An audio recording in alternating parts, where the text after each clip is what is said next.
아시안게임 배드민턴 금메달리스트죠. 안세영 선수. 요즘 많은 분들이 이 선수 때문에 감동을 받았습니다. 운동선수도 요즘에는 메달을 따거나 하면요, 인기가 굉장히 폭발합니다. 방송 출연 제의가 들어오고요, 광고 찍어달라고 하는 그러한 제안이 많이 들어온다고 합니다. 단기간에 돈을 많이 벌 수가 있는 것이죠. 안세영 선수 이런 제안에 다 거절을 했습니다. 말하기를, 나는 메달 하나 땄다고 해서 연예인 된 것 아닙니다.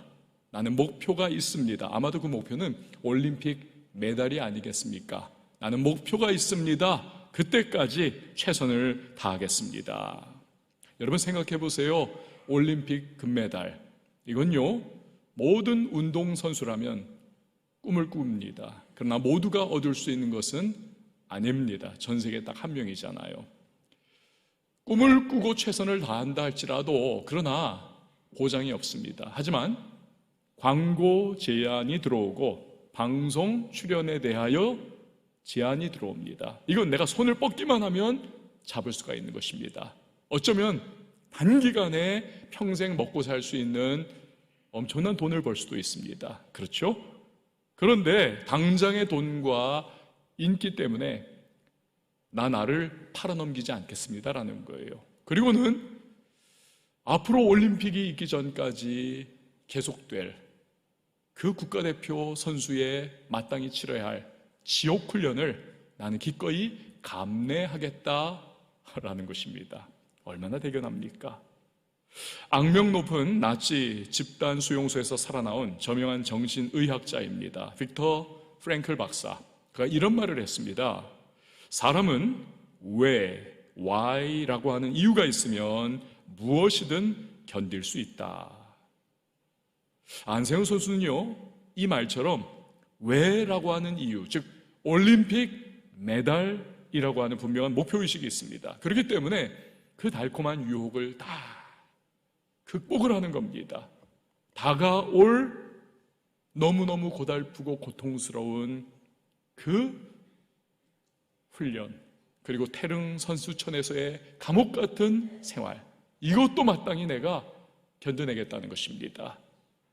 오늘 읽은 본문 말씀에도 비슷한 인물이 등장을 합니다. 바로 사도 바울입니다. 지난주 우리는 태신자 초청주의를 맞았습니다. 설교 말씀이 겹치는 부분이 있어요. 사도 바울이 타고 있는 배가 유라굴로 광풍을 직면합니다. 완전히 파선의 위기 앞에서 모두가 목숨을 잃을까 두려워하는데 바울이 두려워하지 말라는 겁니다. 안심하라! 믿음으로 담대하게 그는 격려하고 외치는 것입니다. 유대인들의 말도 안 되는 고발로 인해서 그는 죄수의 신분으로 황제 가이사에게 재판받기 위하여 그 배를 타고 압송 과정 중에 있었습니다. 우여곡절 끝에 로마에 도착하죠. 가택 연금 상태로 재판을 기다립니다. 손에 쇠사슬이 채워집니다. 24시간 군병들이 그를 밀착 감시합니다. 게다가 재판 지연이 있었습니다. 2년 이상을 그렇게 죄수의 상태로 꼼짝없이 보낼 수밖에 없었던 겁니다. 자, 그런데 놀랍게도 그는 감사하면서 아주 그냥 기뻐하고 있는 거예요. 그가 고난 앞에서도 웃을 수 있는 이유, 그것은 내가 왜 이 고난을 당해야 하는가, 여기에 대한 why, 왜, 이유를 그는 알고 있었기 때문입니다. 그 이유가 과연 무엇일까요? 우리 다 같이 1절 말씀을 같이 한번 읽어봅니다. 시작. 이러므로 그리스도 예수의 일로 너희 이방인을 위하여 갇힌 자 된 나 바울이 말하거니와. 아멘. 바울은 지금요, 내가 왜 죄수가 되었는가, 그것은 그리스도 예수의 일 때문이다 라고 고백을 합니다. 즉 이방인에게 복음 전하여 예수 믿게 하고 하나님의 백성 되어 교회를 이루는 일을 하고 있다는 거예요. 바로 그것 때문에, 그것이 이유이기 때문에 나는 죄수가 되었습니다. 고난받습니다. 1957년 미국 아칸소주의 한 고등학교입니다. 9명의 흑인 학생이 이 백인들로 이루어진 고등학교에 첫 등교를 시도를 합니다. 2,000명이 넘는 백인 학생들이 다 피켓 들고 야유를 보내면서 못 들어온다, 다 시위를 했어요. 반대 표명을 했습니다. 주지사가요, 그걸 알고는 군대를 보냈어요. 주방위군을. 그래가지고 학교를 삥 둘러쌌습니다. 이 흑인 학생들을 보호하려고 한 것이 아니고 못 들어오도록 막은 거죠.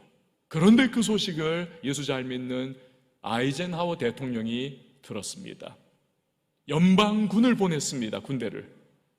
350명에 이르는 연방군대 최정예 병사들이 저렇게 흑인 학생들을 다 보호하면서 무사히 학교를 들어가도록 도왔습니다. 여러분, 링컨이 노예 해방을 시킨 지 100년이 지난 때 일어난 일입니다. 그런데 인종차별이 있다는 거예요. 이게 끔찍하지 않습니까? 유대인들은요, 인종차별을 했어요. 그런데 여느 지역이나 민족의 인종차별과는 아주 다른 특징을 갖고 있었습니다. 그것은 자기들 제외하고는 모든 인류가 다 하나님으로부터, 구원으로부터 제외된 존재들이다. 무가치한 존재들이다. 이게 그들의 인종차별이었습니다. 어느 목사님 일행이 이스라엘로 성지순례를 갔습니다. 그 이스라엘 유대인 가이드가 얼마나 잘 설명해주고 막 이러는지, 여기는 예수님의 하여튼 설교했던 곳이고 막 여기에서 막 그냥 오병이어 기적을 일으키고 막 그런 얘기를 했겠죠. 그런데 목사님이 물었대요. 당신 예수 믿으십니까? 나 안 믿습니다. 그래가지고는 이 유대인 가이드한테 좀 더 심도 깊게 꼬장꼬장하게 물었다는 거예요. 당신 생각에 전 세계에서 우리와 같은 성지순례객들이 예수라고 하는 분을 믿기에, 그리고 더 알고 싶어서, 더 배우고 싶어서, 그 영적 호흡을 느끼고 싶어서 당신의 살고 있는 이스라엘에 이렇게 구름대같이 밀려오고 있습니다. 그리고 그 예수님이 했던 복음이 전 세계에 퍼져서 수많은 사람이 그를 믿습니다. 당신은 느낌이 들지 않습니까? 어떤 생각이십니까? 복음이 이렇게 퍼졌는데 당신은 왜 그를 믿지 않습니까? 그러자 유대인 가이드가요, 딱 무자르듯이 대답을 하더라는 것입니다. 우리는 복음을 다른 사람들에게 전할 필요가 없습니다. 왜냐하면 우리들 유대인만이 하나님의 백성이기 때문입니다. 여러분, 이게 유대인들의 마인드입니다. 선민사상으로 꽉 쩔여 있는 거예요. 오늘날에도 이 정도면요, 여러분, 옛날에 이 사도 바울 시대에 유대인은 이방인을 개로 공견하게 불렀던 겁니다. 개로. 자, 그런데 예수님이 유대인뿐만 아니라 이방인을 위해서도 십자가에 죽어 주셨습니다. 모두의 죄를 다 짊어져 주셨습니다. 그 예수님을 믿으면 죄사함 받고 용납받고 하나님의 백성 되고 영원한 구원과 생명을 얻게 되는 줄 믿습니다. 4절과 6절을 보면 그뿐이 아니에요. 제가 한번 읽어볼게요. 내가 그리스도의 비밀을 깨달은 것을 너희가 알 수 있으리라. 이는 이방인들이 복음으로 말미암아 그리스도 예수 안에서 함께 상속자가 되고 함께 지체가 되고 함께 약속에 참여하는 자가 됨이라. 그러니까 이방인도 유대인과 매한 가지로 구원을 받고 하나님 백성 될 뿐 아니라 유대인과 이방인이 함께 하나의 교회를 이루게 된다. 이걸 말씀하고 있는 겁니다. 이 사실은요, 구약 시대에는 깨닫지 못했던 비밀에 속한 것이었습니다. 베드로 보십시오. 백부장 고넬료에게 그가 복음 전한 사건이 있지 않습니까? 베드로는 누굽니까? 예수님의 수제자. 3년 동안 동고동락, 메시지 다 들었습니다. 그리고 예수님 십자가에 못 박혀 돌아가시는 것과 사흘 만에 부활하시는, 그리고 승천하시는 사건을 눈으로 직접 목도했습니다. 오순절 성령의 충만까지 그는 받은 사람이에요. 그런데도 불구하고 그러한 베드로가요, 어렸을 때부터 유대인으로 자라나는 이방인들과 괴리된 그러한 생각을 가진 그도 역시 그런 사람이었던 거예요. 그 이방인에게 복음 안 전하겠다는 것입니다. 할 수 없이 성령께서 강권적으로 3번이나 반복적으로 환상을 보여주시잖아요. 하나님은 유대인뿐 아니라 이방인도 차별이 없으시다. 다 받으신다. 그래서 겨우 그가 주님으로부터 설득당하죠. 그리고 고넬료의 가정에 가서 복음을 전하고 예수의 십자가와 부활을 소리 높여 외칠 때에 이 이방인들이 놀랍지 않습니까? 다 예수님 영접하고 성령의 기름 부음이 충만해서 막 방언이 터져나오고 주님을 노래하고 찬양하면서 기가 막힌 역사가 나타나지 않습니까? 천국에 가신 하용조 목사님께서 이 고넬료 사건을요, 사도행전에서 제일 중요한 사건이다. 왜냐하면 민족 종교에 불과했던 유대교가 세계 종교인 기독교로 탈바꿈한 사건이기 때문이다 라고 강조를 했어요. 바울은 과거에 철저한 율법주의자요 바리새인이었습니다. 오죽하면 율법을 파괴한다는 죄명을 씌워가지고 이 기독교인들을 잡아가두고 죽인 사람이에요. 오죽하면 또 다메섹까지 가가지고 출장 가가지고는 거기서 크리스찬들을 잡아가두려고 그렇게 혈안됐던 사람인데 다메섹 도상에서 예수님 만나지 않습니까? 뒤집어집니다. 환상과 계시를 그가 체험을 합니다. 그렇구나. 내가 편협한 바리새인이었구나. 하나님은 유대인뿐만이 아니라 온 열방과 이방인까지도 그의 백성으로 예수를 믿는 믿음만 있으면 구원하여 불러주시는구나. 그래가지고는 그때부터 그가 이방인을 위한 사도가 되잖아요. 만방에 나가지고 복음을 이방인에게 전하지 않습니까? 지금 편지가 기록된 에베소 지역 사람들도 마찬가지 아닙니까? 그들은요, 아데미 신을 섬기면서 음란과 방탕과 부도덕함과 패역함에 쩌들어 있던 사람이에요. 그러나 복음이 증거되니까 이 이방인들이 그 죄 가운데서 예수를 믿고 구원받고 하나님 백성 되어서 삶이 완전히 변화되는, 교회를 유대인들과 함께 하나의 교회를 이루는 놀라운, 그야말로 천지개벽할 그러한 변화의 역사가 일어나는 것입니다. 어떻게 해요? 12절 말씀 우리 같이 한번 읽어봅니다. 시작. 우리가 그 안에서 그를 믿음으로 말미암아 담대함과 확신을 가지고 하나님께 나아감을 얻느니라. 아멘. 이방인과 유대인이 함께 예수의 이름을 부르면서 하나님 앞에 담대하게 나아가서 기도하며 응답받는 놀라운 역사가 일어나게 되더라는 것입니다. 할렐루야. 바울은 지금요, 로마에서 죄수로 환난을 겪고 있습니다. 그러나 그가 전한 복음 때문에 이방인들이 구원받아 하나님 백성 되었습니다. 교회를 이룹니다. 놀라운 역사. 그는 이것이 자기가 지금 고난받는 이유, 왜, why 라는 것입니다. 그렇기 때문에 에베소 교인들에게 절대로 당신들은 내가 고난받고 갇혀있는 것 때문에 염려하지 마세요. 낙심하지도 마세요. 13절 말씀이죠. 그러므로 너희에게 구하노니 너희를 위한 나의 여러 환난에 대하여 낙심하지 말라. 이는 너희의 영광이니라. 5월달에 제 아들이 결혼했는데 6개월 지난 11월 11일 날 빼빼로데이에 제 딸이 이제 결혼을 합니다. 힘들어 죽겠어요. 그런데 얘가 둘째거든요. 이 둘째를 낳을 때 제 아내가 고생을 많이 했습니다. 고생을. 무려 일주일 동안 분만실에서요, 입원실이 아니에요, 분만실에서 아주 그냥 전투하는 것 같은 고생을 했습니다. 여러분, 분만실은 들어가 보신 분들은 뭐 아시겠지만 그게 전쟁터 아닙니까? 쫙 병상이 있는데 거기서 그냥 산모들이 누워가지고 막 통증으로 소리 지르고, 어떤 여자분은 그냥 남편 이름 부르면서 그놈 때문에 내가 이 고생한다 그러고, 어떤 산모는 그냥 양수가 터져가지고 막 철철철이죠. 피가 나오죠. 아기가 태어나가지고 거기서 울지요. 뭐 난리법석이 나는 그런 곳.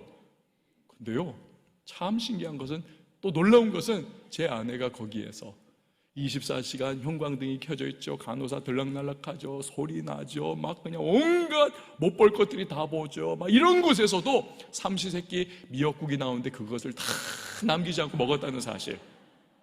야, 여자들 무섭습니다. 무서워요. 결국 하나님의 은혜로 둘째를 낳았습니다. 근데 그 고생을 했으면요, 나 이제 그만 했어야 되는데 셋째를 또 낳았어요. 여러분, 이유가 뭡니까? 너무 고통스러웠고 너무 죽음과 같은 괴로움을 겪었지만 그럼에도 불구하고 하나님이 주신 생명이 이 땅에 태어났다라고 하는 그 영광스러운 사실, 그 아름다움, 그 엄마로서의 고귀한 사명감, 이것이 기쁨이 되니까, 이것이 즐거움이 되니까 고통을 잊어버리는 거예요. 극복하는 겁니다. 그리고 또 아기를 낳는 거죠. 여러분, 바울도 마찬가지입니다. 이방인들 전도하고 복음 전하느라고 모진 고통받고 막 그냥 돌에도 맞고 늘 비방과 도시락 싸면서 그를 쫓아다니며 고소 고발하는 유대인들 때문에 얼마나 괴로웠습니까? 1, 2, 3차 선교여행 가운데. 그런데도 여전히 복음을 전한다는 거예요. 그런데도 여전히 그 고통과 고난을 감내합니다. 왜요? 이방인에게 복음 전했더니 그들이 구원받아 하나님 백성 되는 새로운 생명과 피조물로 변화되는 놀라운 영광을 그가 체험했기 때문에 그런 것입니다. 할렐루야.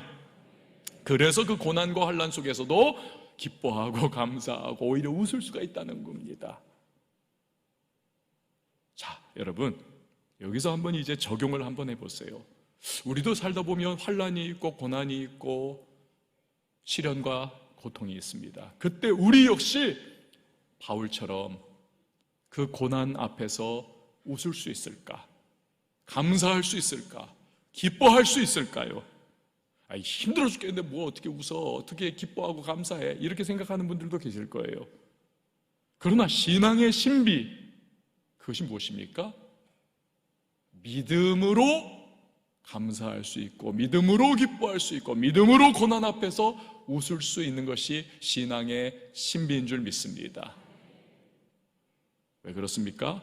고난에는 반드시 하나님의 계획과 뜻이 있기 때문입니다. 저를 한번 따라해 주시면 좋겠습니다. 고난에는 반드시 하나님의 뜻이 있다. 그러므로 고난 앞에서 웃을 수 있다. 믿으시기 바랍니다. 최초로 자동차 대량 생산을 한 자동차왕 헨리 포드, 이분이 역사에 대해서 아주 솔직하면서도 굉장히 거친 발언을 했습니다. 이런 말을 했어요. 역사는 부질없는 일들이다. 또 말했어요. 역사는 의미 없는 일들의 나열이다. 여러분, 어떻게 생각하십니까? 우리 역사가 정말 부질없는 일이고 의미 없는 일들의 나열인가요?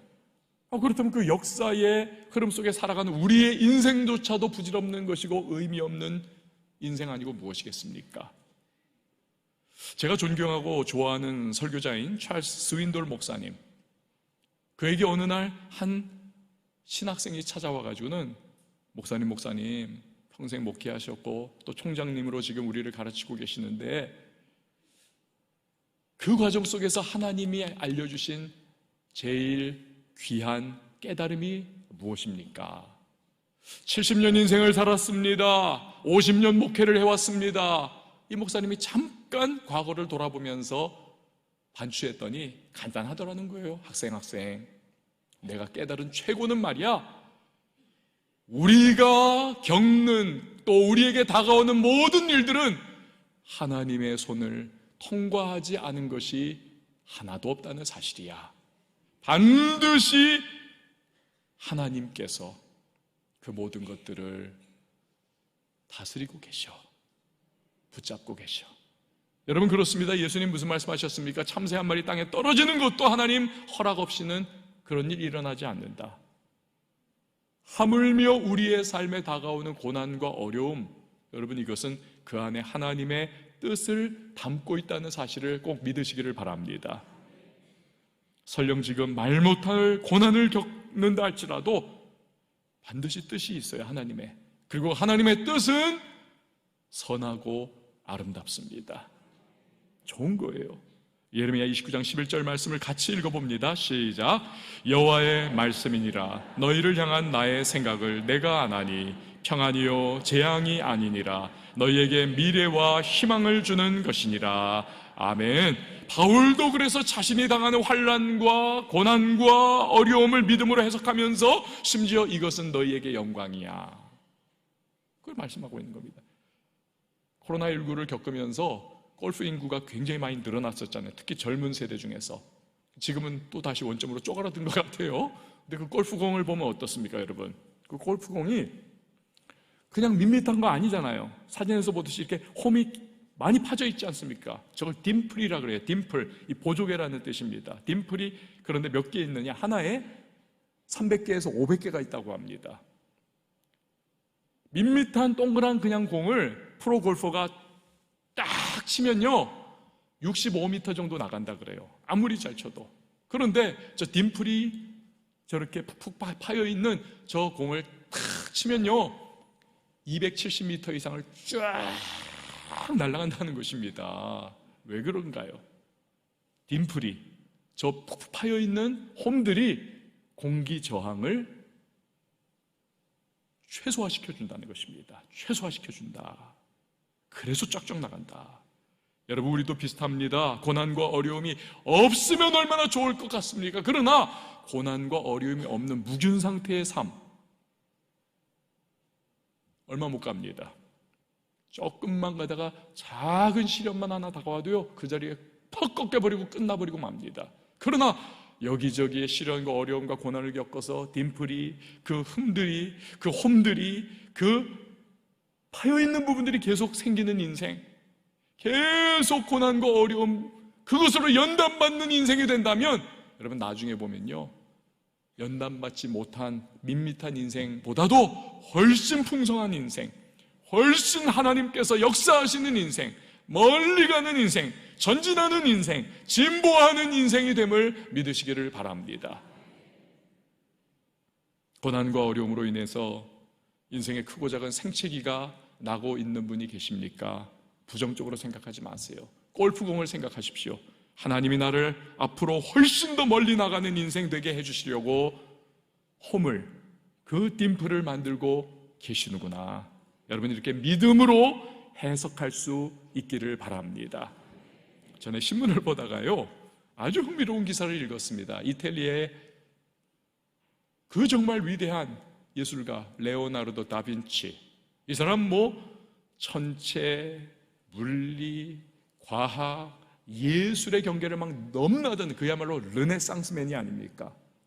그런데요 런던의 시티 대학교에 그 안과 교수님들이 연구를 집중적으로 했다는 거예요. 그의 유화, 작품, 그리고 드로잉 이런 것들을 다 연구를 했고 결론을 내렸어요. 아하, 다빈치가 사시가 있는데, 이 눈이 사시인데 외사시구나.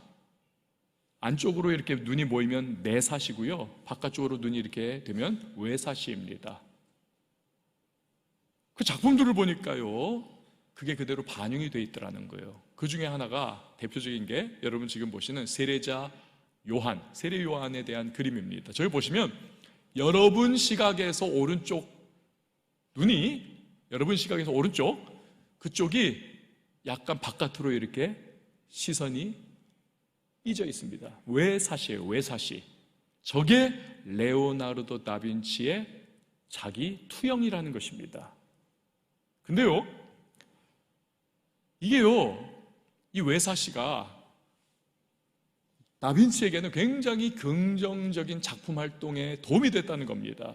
제가 옛날에 미대를 가고 싶었던 때가 있었어요. 그래서 미술학원을 다녔었는데 대생을 하다 보면요 그냥 이러고 막 그리는 게 아닙니다. 한쪽 눈을 이렇게 때로는 감아요. 그래가지고 이렇게 하고 이렇게 내생을 하다.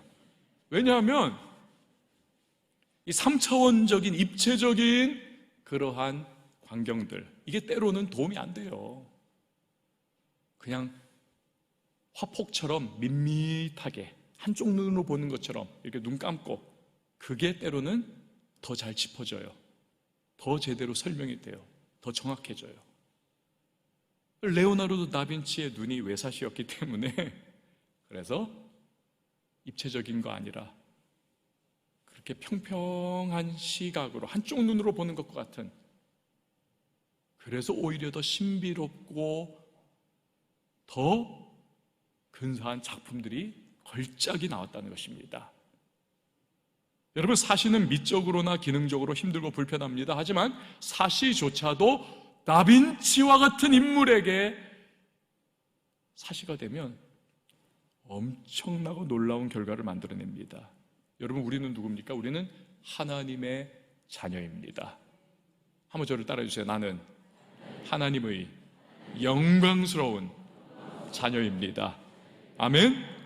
그렇다면 여러분, 우리의 인생의 모든 것, 하나님의 뜻과 섭리 안에 있습니다. 지금 당하고 있는 고난마저도 하나님의 뜻이 그 안에 담겨 있고, 반드시 그것은 우리의 인생 가운데 합력하여 선을 이루어낼 것입니다. 아니, 우리 인생 자체를 아름답고 신비로운 걸작으로 만들어 갈 것입니다.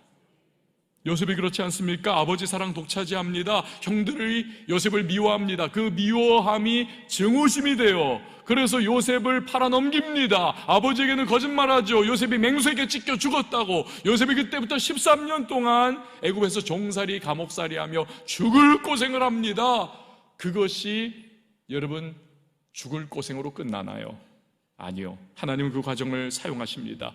요셉을 애굽의 국무총리로, 일약 스타로 이렇게 세우는 일에 사용을 하십니다. 수많은 생명을 구하고 이스라엘 민족의 기틀을 마련하는 일에 구원자로 쓰임받게 하십니다. 나중에 형들을 만날 때 요셉이 하나님의 그 놀라운 섭리와 놀라운 역사하심을 뭐라고 고백을 합니까? 창세기 50장 20절에 보니까 당신들은 나를 해하려 했으나 하나님은 그것을 선으로 바꾸사 오늘과 같이 많은 백성의 생명을 구원하게 하시려 하셨나니.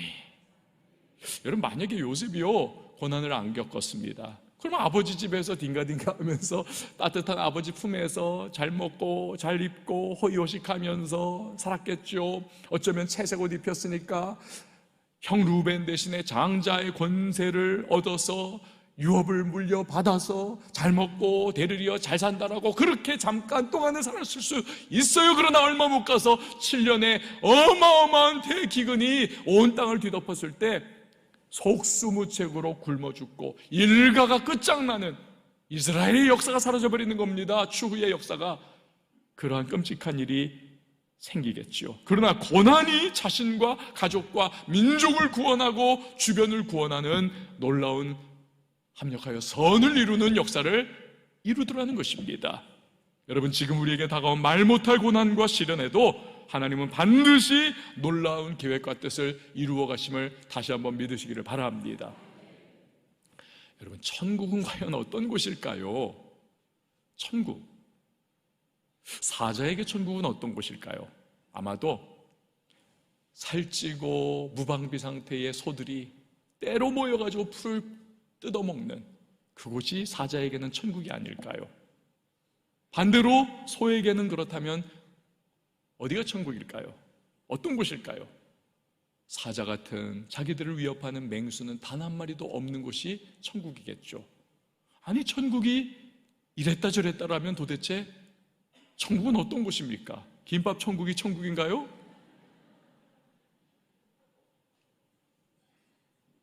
여러분, 다른 거 다 차치하고 천국에서 살아가는 사람들에게는 두 가지의 특징이 있습니다. 그 하나는 예수 그리스도를 나의 구세주로 믿는 그 믿음 때문에 구원받아서 너무너무 감사하여 하나님을 영원히 찬양하는 사람들, 그들이 천국에 살아갑니다.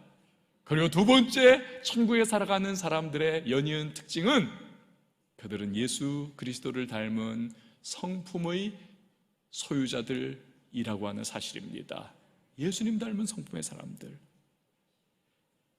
여러분, 그런데요, 이 예수님 닮은 성품은 그냥 생기지가 않습니다. 주로 고난을 통해서 빚어져 가는 겁니다. 예수님 자신도 고난을 통해 성품이 빚어지지 않았습니까? 그래서 히브리서 5장 8절을 보면 그가 아들이시면서도 받으신 고난으로 순종함을 배워서, 이 고난 잘못 통과하면요, 사람이 더 강팍해집니다.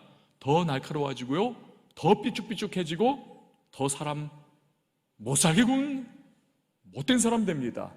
그러나 고난을 말씀으로 잘 소화하면서 통과를 해내면요, 그 사람은요 사랑스러워집니다. 따뜻해집니다.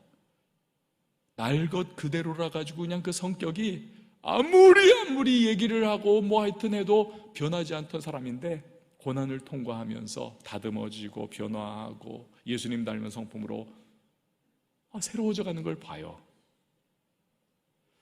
그 예수님 닮은 성품으로 주변을 따뜻하게 보듬고 위로하는, 살리는 신앙인격의 사람이 되는 것입니다. 이게 남만 좋은 건가요? 그렇지 않습니다. 자기 자신도 좋은 거예요. 왜? 인간관계가 회복이 됩니다. 그리고 그 가운데 은혜가 회복이 되니까요, 늘 해피한 거예요. 행복한 거예요. 찬양이 터져 나오는 겁니다. 그리고 원수 맺고 갈등하고 미워하고 원망이 하늘을 찌르고 이런 사람은요, 아무리 기도해도 하늘이 닫혀버립니다. 응답이 없어요. 그러나 사랑하고 은혜를 나누고 위로하고 서로 간에 품어주는 이런 사람, 예수님의 신앙인격 닮고 성품 닮은 사람, 하나님께 기도하면요, 하늘이 활짝 열려서 축복의 응답에 여러분 폭포수가 쏟아지게 됨을 믿으시기를 바랍니다. 자기도 축복이요, 남에게도 축복이 되는 것입니다.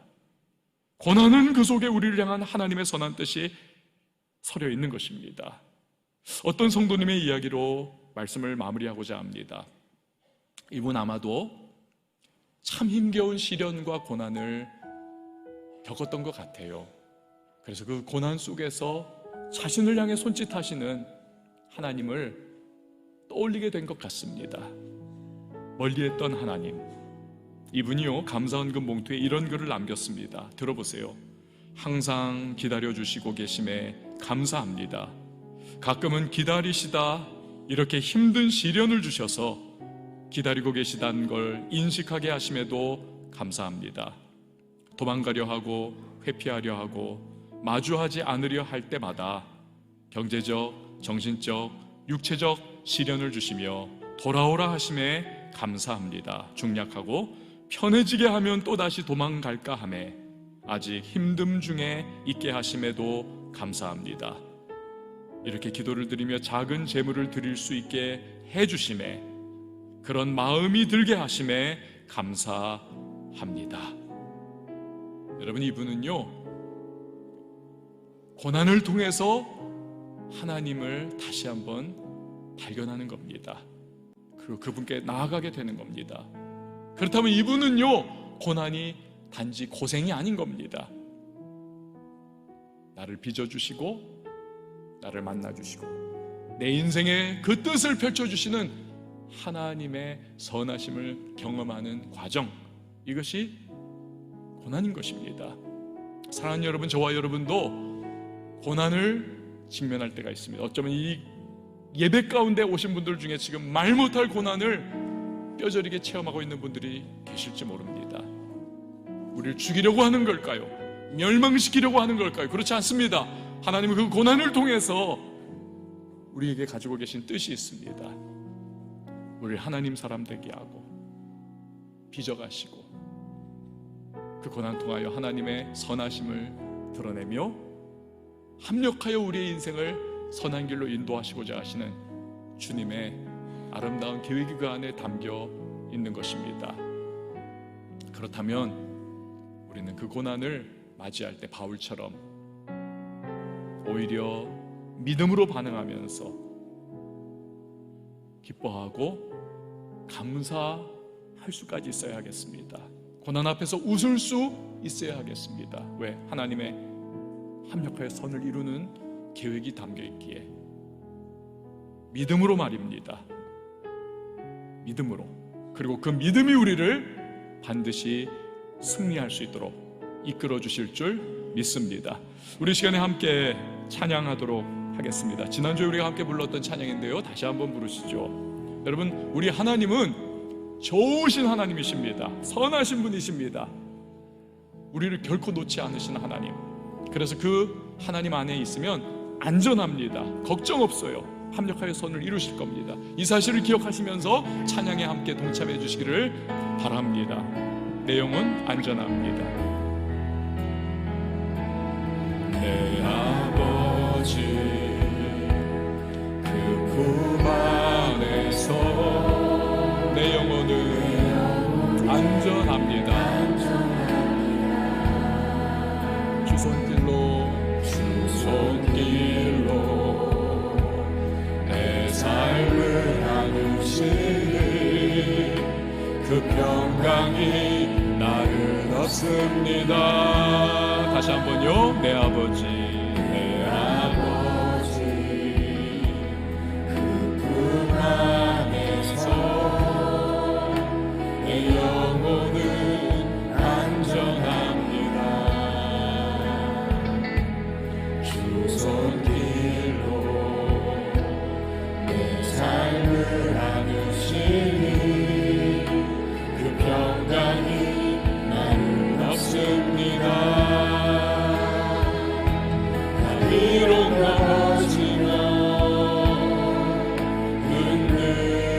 흔들리지만 주 내 안에 거하며 나를 붙드시니 내 생각은 주께로 돌리고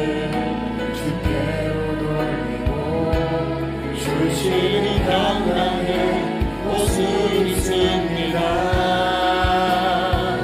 주 약속 안에서 내 영혼 평안해. 그 뜻보다 크신 주님의 계획 나 신뢰해. 두려움 당해려고 주님만 의지해. 주 안에서 내 영혼 나 비록 넘어지며 흔들리지만 주 내 안에 거하며 나를 붙드시니 반응입니다. 내 생각을 주께로 돌리고 주시는 평강의 옷을 입습니다. 주 약속 안에서 내 영혼 평안해. 내 뜻보다 크신 주님의 계획 나 신뢰해. 두려움 당해려놓고 주님만 의지해. 주 안에서 내 영혼 주 약속 안에서 주 약속 안에서 내 영혼 평안해. 내 뜻보다 크신 주님의 계획 나 신뢰해. 두려움 당해려놓고 주님만 의지해. 주 안에서 내 영혼 안전합니다. 여러분, 이 시간에 우리 함께 기도하겠는데요, 바울은 고난의 연속이었습니다. 지금은 고난의 결박 가운데 죄수의 삶을 힘겹게 고통스럽게 살아갑니다. 그러나 그는 고난 앞에서 웃고 있습니다. 기뻐합니다. 감사하고 있습니다. 왜를 알았기 때문이에요. 이유를. 이 과정 통하여 하나님은 이방인을 구원하시는 역사를 불러일으키고 계시는구나. 그래서 내가 고난을 받은 것이구나. 여러분, 우리 역시도 마찬가지입니다. 이유를 알면 웃을 수 있고 감사할 수 있고 기뻐할 수 있습니다. 그 고난 속에는요, 하나님의 계획이 있고 나를 빚어가시고 다듬어가시고 하나님의 선한 합력하여 선을 이루시는 역사를 하나님께서 뜻하고 계시고 있습니다. 이 과정을 통하여 반드시 우리를 하나님은 하나님의 백성다운 모습으로 아름답게 이끌어 가시며 우리의 삶에 진정한 복을 허락해 주실 겁니다. 이 믿음이 우리를 승리케 할 것입니다. 이 시간 기도할 때 하나님 그 믿음 내가 붙잡게 하시고 고난을 잘 해석할 수 있도록 도와주시고 하나님이 기뻐하시는 모습으로 우리 변해가며 우리 하나님께서 내 삶을 어떻게 합력하여 선 이루셨는지 증거하는 간증의 주인공 되게 해달라고 이 시간 주님의 이름 한번 외치고 통성으로 기도합니다. 주여 하나님 아버지 감사합니다. 고난 속에 담겨있는 하나님의 선한 계획과 세심한 뜻을 믿음으로 해석하며 소확히 하여 주시옵소서. 낙심, 좌절, 절망, 부정적인 생각에 마귀의 유혹에 우리 빠져들지 않게 하시고 주님의 구원으로 우리 들어가지 않게 하여 주시옵소서.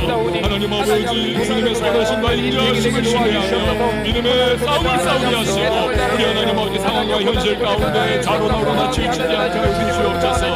하나님 아버지 우리가 이 고난을 제대할 때 하나님께서 어떠한 역사를 일으키실지 거룩한 기대감을 갖게 하시고 하나님 오히려 기뻐하고 감사하고 우리 웃을 수 있는 사람 되게 하시고 기어이 우리를 변화시키시며 기적하시며 우리가 복주시는 그 하나님이시라 증거할 수 있는 간증의 주인공들이 되시고 도와주시옵소서. 특별히 오늘 고난 가운데 있는 분들 오늘 말씀 기억하며 승리하는 하나님의 사랑들이 되게 하옵소서. 주의 십자가 능력을 의지하기 원합니다. 하나님 아버지 사도 바울이 그러했듯 고난 가운데 하나님의 놀라운 섭리와 뜻과 계획이 있다는 사실을 신뢰하며 고난 속에서도 감사하고 기뻐하고 나아가 웃을 수 있는 그리하여 하나님의 합력선의 영광을 증거하는 간증의 주인공들 우리 되게 하여 주시옵소서. 예수님의 이름으로 기도합니다. 아멘.